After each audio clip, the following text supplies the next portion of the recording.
Ce n'est pas une surprise. Ça entre, n'est-ce pas, dans l'ordre stratégique, n'est-ce pas, du PPRD. On le sait que le PPRD veut placer Kabila à la tête, n'est-ce pas, de ses partis.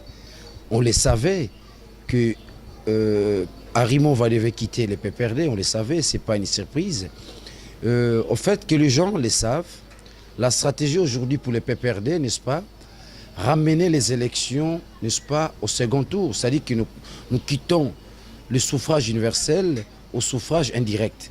Cela implique notamment la révision de la Constitution. Ils veulent changer ou modifier la Constitution, ramener les élections au second tour, c'est-à-dire le suffrage indirect, où le président est élu au second degré au niveau du Parlement. Et avec la machine à voler, le PPRD est convaincu que Nanga, n'est-ce pas, pourra jouer les sales besognes, n'est-ce pas, en plaçant le PPRD à la tête, n'est-ce pas, d'une majorité parlementaire. Avec la machine à voler, le PPRD est convaincu qu'il aura la majorité au Parlement et avec cette majorité, ils peuvent d'emblée voter Kabila au second degré. Là, c'est la stratégie mise en place. Donc, ils ne sont qu'au niveau, n'est-ce pas, du processus stratégique. Donc, après Arimova, vous verrez, c'est Kabila qui prend la tête, n'est-ce pas, du PPRD. Mais nous, maintenant, nous demandons à l'ensemble de la population, aux citoyens, de bloquer la machine. Nous allons bloquer cette machine.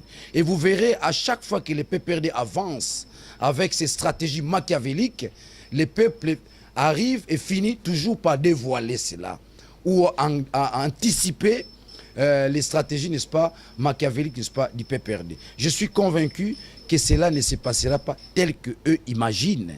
Mais sinon, le départ de Arimova, comme je l'ai dit tantôt dans mon introduction, c'est dans l'ordre stratégique, n'est-ce pas, du PPRD.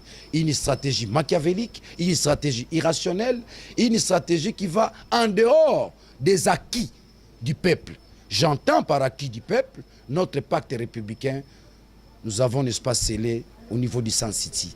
On veut détruire ce pacte républicain. On l'a déjà détruit. On a détruit la République. Nous n'avons plus la République. L'effort que chacun de nous doit, n'est-ce pas, fournir, c'est celui, n'est-ce pas, d'imaginer quel type de République nous aurons demain. Je crois dans ce sens-là. Donc, la nomination de Arimova, pour moi, ça n'a pas d'actualité. Dans la mesure où il s'agit d'un pouvoir illégitime. Ça n'a pas d'actualité pour moi. En commençant par les Kabila lui-même, en chitant par Arimova, ils n'ont plus le pouvoir.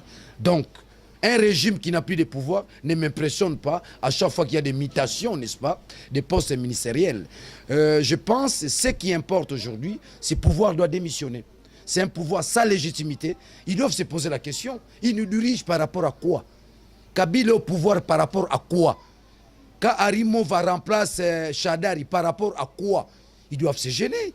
Ils n'ont pas la légitimité. Toutes ces mutations, n'est-ce pas, qui sont en train d'effectuer autour du pouvoir illégitime, le peuple se moque. Et le peuple s'en moque aussi. Stratégie. C'est dans leur stratégie. C'est lié, n'est-ce pas, au laboratoire machiavélique du PPRD. Ils ont un laboratoire approprié à des sales besognes. C'est dans leur stratégie. C'est lié à leur laboratoire. Si le laboratoire trouve que tel doit prendre de telle place, tel doit prendre de tel ministère, qu'est-ce que nous on peut faire? C'est leur laboratoire. Ce que j'appelle un laboratoire machiavélique, diabolique même. Parce que c'est un laboratoire qui fonctionne au détriment, n'est-ce pas, de l'ensemble des 80 millions d'habitants. Donc c'est un laboratoire diabolique.